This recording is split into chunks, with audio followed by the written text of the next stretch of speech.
What is going on, guys? Welcome back to the Eight Figure Podcast. We are on episode 3. We talk about all things scaling to eight figures from guys that have actually done it. And I have my business partners here, Isaac Rubel and Mr. Joel Kaplan. How are you guys doing? Guys, What up? What up? Doing good. Today, we have a very interesting topic. Joel, what's the topic for the day? So this week we had a $60,000 day, and that happens a few times a month. But we thought it would be interesting to break down some of the biggest lessons that we've learned on what it actually takes to have $50,000, $60,000, even $100,000 days that we've had multiple times. So really, the concept of today is how to have big rev days. And to kick us off, I want to talk about this concept of having an insane amount of volume and then a system to clean it up, because a lot of closers, what will happen is or a lot of people that have offers, they focus so much on quality that the closers only end up talking to like 2 to 3 people in an entire day. And what we've noticed is way better is to build a machine where the closers are actually talking to like 6 to 10 people a day. And then what we do is we have all these systems in place to get rid of all the bad quality. And therefore we can keep shoving as many appointments into the closers' calendars. And with the cleanup team, which we can break down what that looks like, at the end, they're going to walk away with a ton of great quality appointments all day. And this allows them to get really consistent with their pitch, to build momentum, to close the second and third deal after they've closed the first one because they have that extra confidence, so on and so forth. So with that in mind, Sergio, can you talk about how the setting team works with vetting, maybe how we reroute some of the low quality calls to a downsell team, things like that? Well, first things first, I kind of want to address a bit of an elephant in the room.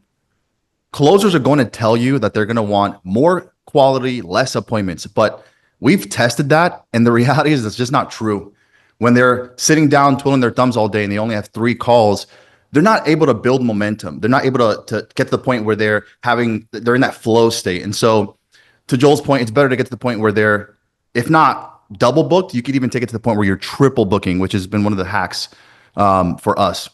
Now, in terms of the downsell, when you're running this much volume, one of the things you're going to realize is you're going to get a lot of unqualified leads. And as you get to the point where you're spending more and more money monthly, you need to be able to offset that spend.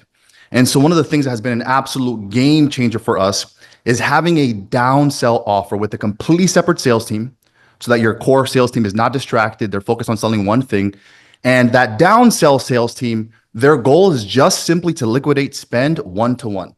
So hypothetically speaking, if you spend $100,000 a month on ads, your goal is to downsell $100,000 worth of ideally products that don't require a lot of time, energy, and resources. That way, everything else you make above that is pure profit.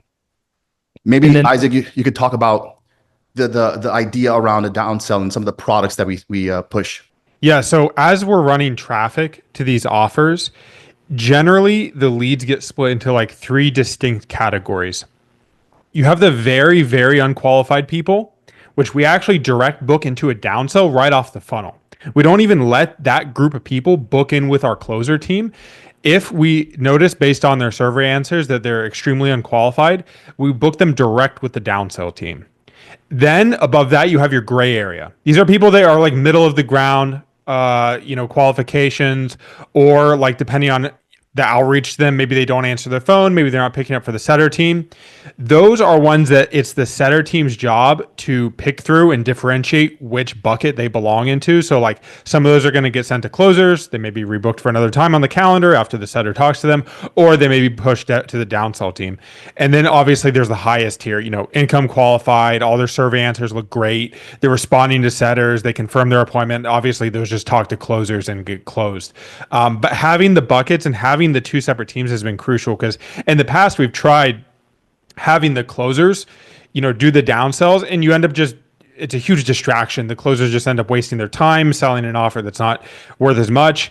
And it's a mistake to do that. So yeah, having distinct teams and separating the traffic this won't apply for every offer, but when you can separate the traffic right off of the survey into different booking systems is huge.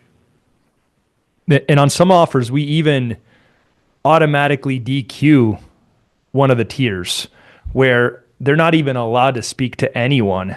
So depending on the company that we're trying to scale, and obviously depending on the specifics of that given offer, the goal is to create as much efficiency so that the closers only talk to the most qualified people all day long, and therefore we can keep spending more and more and more and more money to get them in front of as many qualified people as possible. So for example, let's say that there's 100 prospects, 50 of them just no-show right out of the gate. Out of the 50 that show up, 25 are actually qualified, and out of the 25 that are actually qualified, they close half of those. So they're really closing at like 12.5% out of the 100. The idea is not how do we increase that to 20%. On the flip side, it's like how do we actually get 500 prospects through the funnel and DQ all the bad ones and send the maybes to the setting team and then only put the most qualified people in front of the closers so that out of 100 slots, they actually all show up and they're all people that they can pitch to. So I think the name of the game with having big revenue days is how do you create so much appointment flow and then sales efficiency so that they're actually talking to so many freaking people all day long. And then obviously it's a matter of luck. Everyone's showing up all day. We did have this happen at the very end of the month. It was the last day of February. So obviously closers are going to close at a higher rate on the last day. We did have an end of the month offer. So a lot of the times when we have these big revenue days, we do have an end of the month special deal that we offer prospects to get them to move over the edge. But most importantly, our sales team made offers all day long. That's the 80-20. That's the takeaway. So it's like, how do you build a system where it allows you to have so much quantity and filtration so that the closers are actually making offers all day long? And what's like fundamentally, if we just like zoom out a little bit, you're going to make more money the more offers your closers make. That's just the baseline truth. More offers typically equates to more money. And so if you think about it, let's say you got them 5 perfect appointments and only 3 of them show up, because in the internet marketing space, a 60% show rate is pretty standard. Well, they're only at best going to make 1 or maybe 2 offers. But if you double book that closer and they had 10 appointments, now they're talking to the same 60% show rate. They're going to have 6 conversations, make now 3 or 4 offers, and you've doubled your money. And so ultimately more offers equates to more money. And Joel, you talked about the end of month offer. And I don't want to breeze through that because that actually is always a game changer for us. And it's one of the core principles we've implemented in pretty much every company that we've rolled out. Can you go a little deeper into the concept around why an end of month offer works? For sure. So what we do is every last week of the month, we send out a daily email for the last 7 days, and we send out 3 or 4 text messages to try to get any leads that were thinking about working with us to finally move forward. The other thing that we notice is that closers close at the highest rate in the last week of the month because they're trying to get as much commission as possible before their next paycheck.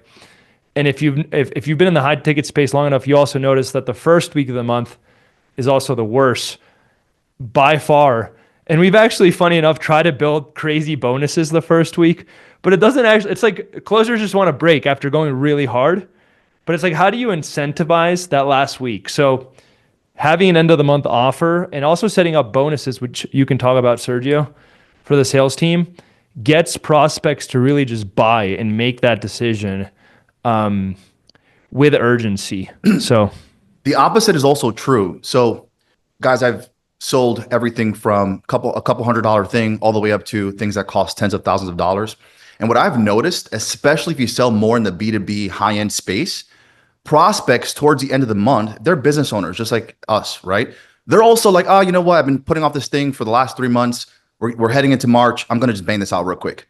And they when it gets close to the end of the month, they begin to now justify that purchase. And by adding in that offer, that discount, a little bit of an end of month incentive, all you've done is taken that prospect who was going to buy with someone and shifted them into buying with you as opposed to buying with Bob down the street.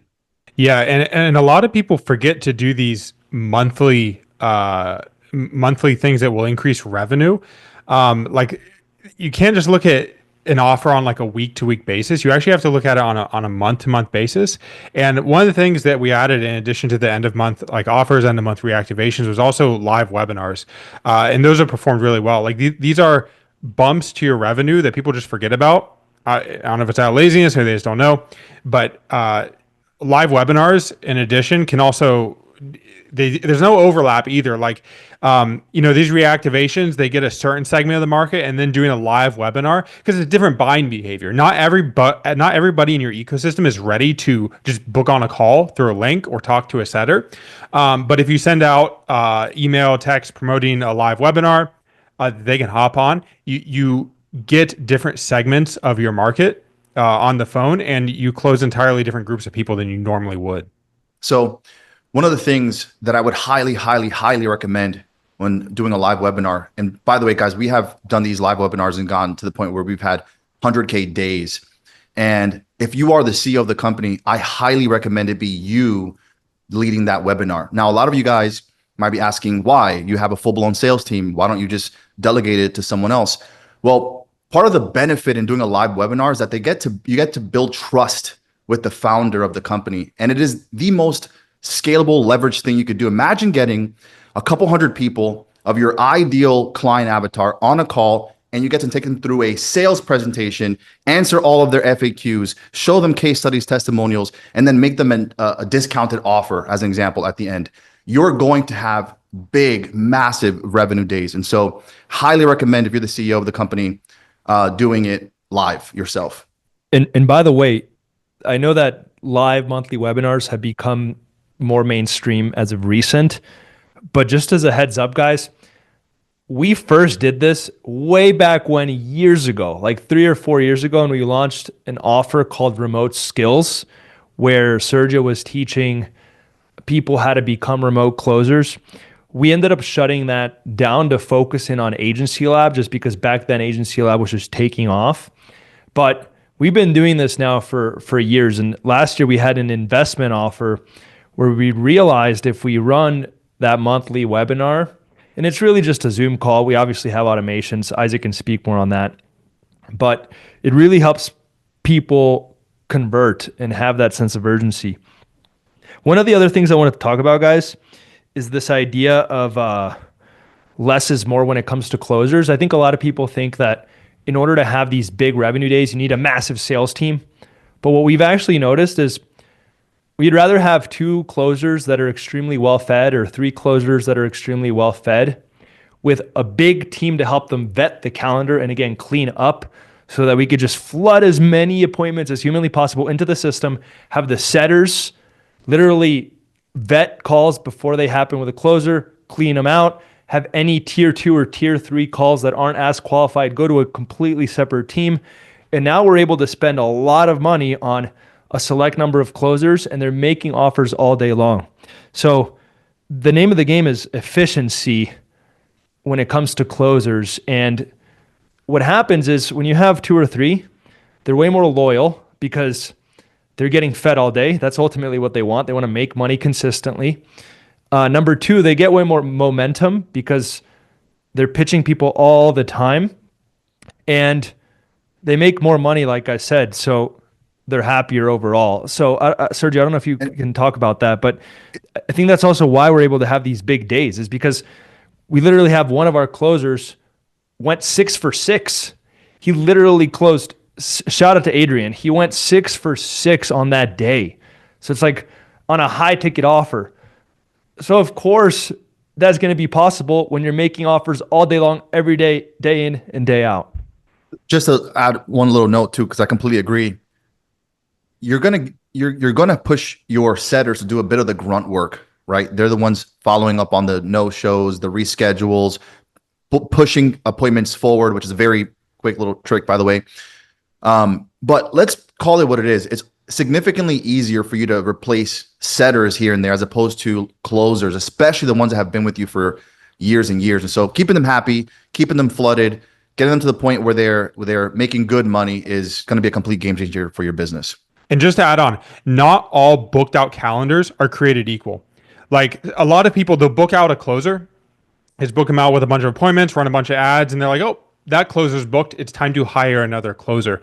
It's a huge mistake, and people make it all the time. The real time to hire another closer is when your current closer is double booked with income qualified meetings that have also talked to a setter to confirm they're showing up to the call. That is a true book calendar. Anything beneath that, like, your show rate's 50%. Half of those are not even income qualified. Great point. They didn't talk to a setter. It's not the same thing. Like, they look the same visually, just looking at the data, but when you really dive into it, they're not created equal, and it's not an indication that you need another closer. It's often an indication you need to figure out the efficiency of your booking system. So Isaac, can you touch on that? Like, how do you create more efficiency? Obviously, we talked about a few things, but what comes to mind? Yeah, number one, so we have to start from the front end and work down. So on the front end, you need some sort of survey system, some sort of qualification system. Calendly has routing now, there's surveys, whatever it is. But you have to differentiate on the front end between like good and like really shitty leads. Like, that's basically what you're trying to tell. And actually, you need three: good, debatable, and bad. Yeah, but the debatable are still going to be able to book in. That's for the setters. But they'll book in with the setters. Yeah, so exactly. which still creates that efficiency. Exactly. Yep. So yeah, gray area books in with setters. Top of the line obviously books with closers. You have to figure out what to do with your bottom of the line leads. For us and a lot of our offers, it's meant separate closing team with a solid downsell. They're basically there to liquidate ad spend. That's a good way to view it. Or you can, if that's too much for you to take on, you could also just DQ those. Yeah, exactly. But it does, using them to pay for ad spend is very useful. And also, some of those do end up turning into better customers down the line. Although I personally wouldn't like view it that way. Like, that's not, I wouldn't rely on those turning into higher ticket sales down the line. Most of the time, they're just going to buy the downsell, and that's going to be it. And they're there to help liquidate spend. Then you have your middle of the line booking with setters. They're that gray area. Setters are going to weed through those, see who they're going to push to the closers calendars. And then you have people that book on closers calendars. And even on the closers calendars, often, depending on the niche, depending on show rates for your niche, you're still going to be looking at double booking, and you're still going to be looking at having setters vet the calendars. Maybe Sergio can talk about that a bit more, but like, you want to have, like, just because someone is qualified on a survey doesn't mean they're going to show up for the appointment. No. It also doesn't mean they have the qualifications they say they have. People do lie on surveys as well. So yeah, Sergio, if you want to jump in and talk about that. So from an efficiency standpoint, because Joel, it's a great question. There's a couple of things I would implement immediately, especially if you are at any reasonable amount of spend. You need a grading system for your leads. And so let's say it's between 1 and 3. A tier 3 lead is a top of the food chain lead. That person is perfect. Their application is perfect. They seem like the ideal prospect. And that person, you can honestly just have your setter quickly reach out, confirm the appointment, and let your closer have at it. Anyone who is a 2, to your point, Joel, is kind of somewhere in the middle. They're 100% able to book, but you need to add in what's called a triage, where the setter is not just a confirming call. At that point, the setter's going to come in. They're going to do a 10 to 15 minute sort of light discovery just to make sure that the prospect does fit all the criteria for your offer. And then the tier 1s are not even allowed to book on the closer's calendar. That is who the setters are going to call. They're going to hardcore qualify them. And if they're not a good fit, at that point, to Isaac's point, you could either pass them off to the separate sales team for the downsell, or you completely cancel the call, don't let them book, and you move them from your process. And I would say, to build on all this, and then we can kind of summarize, you also need to spend more. Like, I think the key is to build a funnel for the appointments, so that only the bottom appointments that reach the end of the funnel reach your closers. So you have all these filtration systems with a survey, with a setting team that's vetting appointments out, with a downsell team that's talking to the really, really, really low quality. If you're auto DQing some of the really, really, really bad ones, you're essentially only letting the best appointments come through. And then now the key is, let's spend as much as possible on a few closers, not let's just add more closers and more closers, which we have done. That is a mistake that we have made. We've had 6 closers on an offer that really should have 1 to 2 even. So again, if the closer's making offers all day long and they're eating really well, not only are they going to be able to make more money, but they're going to stay with you and they're going to get better at their craft and they're going to get better at that exact same pitch. And that's how you can go and have big days. Sergio, what were you going to say? I was going to say, before adding in another closer, which is an illusion because in your eyes you think it's what takes you to the next level to scale. You should make sure that the core closer you bring on, the very first closer you bring on, is selling at least $200,000 a month worth of revenue. That is a baseline foundation. If they're not selling 50K a week in revenue, then there's room for optimization there. There's room to improve efficiency. There's room to increase volume. And so you adding in the separate closers and have you having to manage 2 separate people now, which is going to kill your time. On top of that, you're also going to have half as much calls for 2 different closers. And guess what? They don't build momentum. They don't get in flow. And then you're making far less money. Yeah, closer momentum is a variable that a lot of people forget about, and it's very tricky on the front end because if you're looking at your data and you're like, hey, at 3K a day, my return on spend isn't that good. I don't really want to scale it right now. We have some other stuff to figure out. What you might not see is the fact that at 5K a day, your closer would then actually have enough appointments to actually gain momentum. And it's not linear. It's not like a linear increase in closing. It's actually exponential. So like at certain thresholds, once the closer's calendar is booked out with enough qualified appointments, your return on spend is again, it's not linear. You hit an inflection point and your results just shoot up. So you have to be aware of how, and this goes back to the data of like what it looks like for the closer, but how many qualified people are they talking to per day? Basically what you want is every hour slot or half hour slot, however long a close takes in your niche, you want every slot to have a qualified appointment show up. That's what you want. And no matter how you achieve that triple booking, double booking, filtering, whatever it is, if you're not there, you have to increase spend to get there a lot of the time. What's funny? We made this rule where it's anytime any closer asks Isaac, because Isaac's obviously the one making all the ads, all the funnels, about quality, that's a sign that we need to look at quantity and make sure we're actually feeding enough flow into the system to eventually lead to enough qualified appointments. What ends up happening is that when they say the quality is low, that means they only talk to like 2 or 3 people that day. And if they had talked to 6 or 7, there was going to be 2 or 3 people in there that they could have closed. And then obviously some days you get that magical perfect schedule where 7 out of 7 showed up and they were all qualified. But let's say that you have an average day where only half of them were qualified. That's still 3 or 4 people that you could pitch. And if you close one, the likelihood of you closing another one goes up. And now your closer's doing 2 sales a day and so on and so forth. One last point, and then we could wrap up. Because you asked about this and I didn't answer it. Incentives create momentum. And I see this a lot where, especially early on entrepreneurs, maybe they're stuck around 50 to 100K a month. They're almost afraid to have incentives for the team.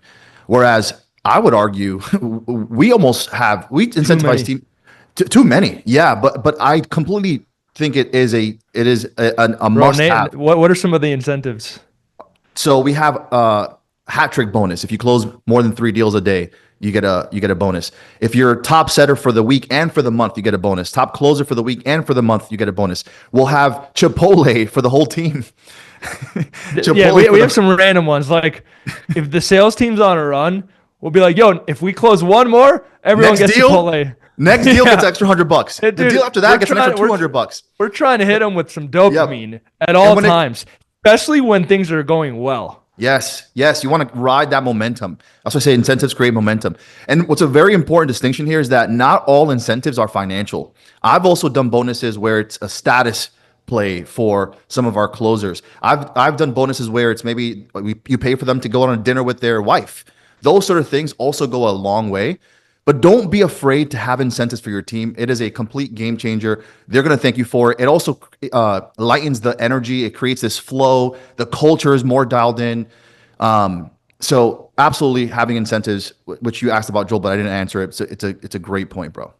All right, guys. So just to recap, how do you go out and have $50,000, $100,000 days? Number one, you need enough volume through the system in order to finally get to a lot of qualified appointments. The way that you do that is by spending a lot on ads and then having cleanup processes in place, like a setting team, like filtering on the survey and sending all of the gray area calls right to setters, like sending all of the DQs to an entirely different team to close on a downsell, or just DQ them entirely. You want to have all these things in place so that when a call actually shows up on the closer's calendar, they're qualified. Then you want to double book so that they actually speak to someone on every single slot. If there's a 50% show rate, or on average every single slot, and now your sales team can build momentum. On top of that, you want to run end of month offers every single month. We literally have a pre-scheduled email 7-day sequence that goes out every single month, and a 3 text message sequence that goes out every single month at the end of the month to help get people over the edge. If you're good at closing one-to-many, you could also run a live webinar model every single month. You can invite all of the prospects that are on the edge to that webinar. You could do things like liquidation. So if you have a lot of unqualified appointments, if you're in an offer where you're constantly DQing, that could be an opportunity to build an entirely separate sales team with an offer that's easy to fulfill on. And now if you're selling even just 1 or 2 a day at like 5, well, let's say that you're spending $3,000 a day and you're selling a $1,000 thing. If you literally sell 2 people, you're liquidating 66% of your spend. If you sell 3 people, you're liquidating 100% of your spend. Now, if you're selling 4 people, which is what we try to do, now you're making money and essentially getting paid to run ads, and everything else is profit on your core offer. We talked about the idea of less is more. Instead of having more closers, which is what everyone tries to do whenever they fill up their calendar, instead focus on less closers and more efficiency. Ask yourself, is their calendar actually packed with people who are qualified and showing up that they are making an offer to? Not, is their calendar packed? It's easy to pack a calendar with bad appointments. It's hard to pack a calendar with qualified appointments that show up. So solve that problem before you add in more closers. And oftentimes, having a setting team that's really, really good at vetting calendars and doing the cleanup is way more important than adding in new closers.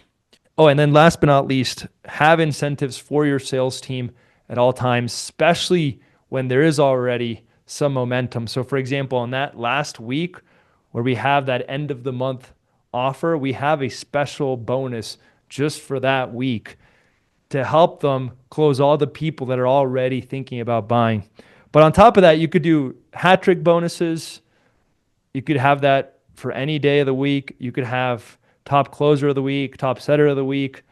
You could do random daily bonuses. So for example, sometimes Sergio and I will just be like, whoever closes the next one gets $100 via Venmo. And then everyone's like, yo, I want this. So that's pretty much it, guys. If you enjoy this episode, like and subscribe. And then last but not least, if you're doing over 10K a month and you want to scale to $100,000 a month, like we've been able to do for 134 entrepreneurs, we have our $100,000 months mastermind where we'll help you scale all the way to 100K months. That being said, you must be at 10K a month in order to apply. We are going to filter you out. If you're under 10K a month, yeah. And by the way, on this one, because it's not ads, this is a company that we're trying to grow mainly with organic content. There is no DQ, my friends, or no downsell. So you're just going to get DQ'd.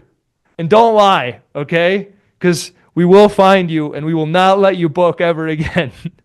So you have to be at 10K a month. Now, if you're doing over 100K a month, we have a really unique setup. Instead of having some copy and paste offer coaching program, what we actually do is we speak with you if you want to work with us, and we'll make a completely customized solution based on what you need. So if you're like, yo guys, we need help with ads and we just want to meet with Isaac, we can set up a customized solution for that. If you're like, hey, I want to fly out and hang out with all 3 of you guys, we can set up some sort of offer for that. If you're like, hey, I just want one-on-one coaching, we can set up an offer for that. Whatever you need, we will be able to create a customized solution.